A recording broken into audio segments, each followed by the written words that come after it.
আমরা দেখতে পাচ্ছি সেখানে রেলের চাকার মতো নয়, ওই জোয়ার ঘূর্ণি যেভাবে ঘুরে ঠিক সেভাবে একের পর এক ঘূর্ণির মতো ঘুরে 1 টাকার জায়গায় 3 টাকা পর্যন্ত উঠে যায়।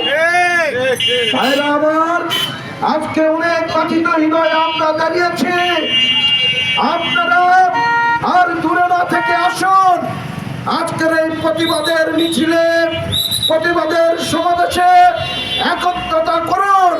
আমরা এই নেস্কো একটি প্রাইভেট সেক্টর, এই প্রাইভেট সেক্টর শুধু লাভবান হওয়ার জন্য ওই সরকারের কাছ থেকে তারা ব্যক্তিগতভাবে তারা কিনে নিয়েছে। আর এই চোরের বাটপারের দলেরা মানুষকে মানুষ না মনে করে দেশকে ধ্বংসের দিকে ঠেলে দিয়ে তারা একের পর এক মানুষের রক্ত চুষে খাচ্ছে।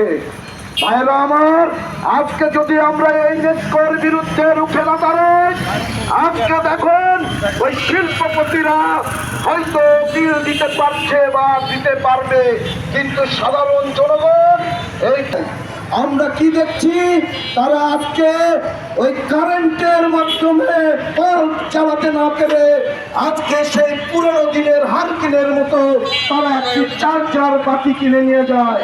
সেই চার্জার বাতি কিছু সময়ে পর বন্ধ হয়ে গেলে অন্ধকার জীবন যাপন করছে। ভাইরা আমার, তাই আমরা বলতে চাই, অন্তর্বর্তীকালীন সরকারের দৃষ্টি আকর্ষণ করে বলতে চাই, অবিলম্বে আমাদের দাবি দেওয়া মেনে নিন।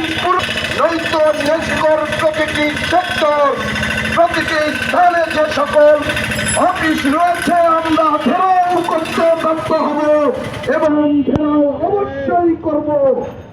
আর সেই সঙ্গে এই লুটেরাস যারা রয়েছে, আর এই আওয়ামী লীগের প্রেতাত্মা যারা রয়েছে, যারা আজকে মানুষের রক্ত চুষে খাচ্ছে, তাদেরকে আমরা খুঁজে খুঁজে বের করে শাস্তির আওতায় নয়, বাংলাদেশের জনগণের মঞ্চ বানিয়ে তাদেরকে আমরা শাস্তি দিতে বাধ্য হব।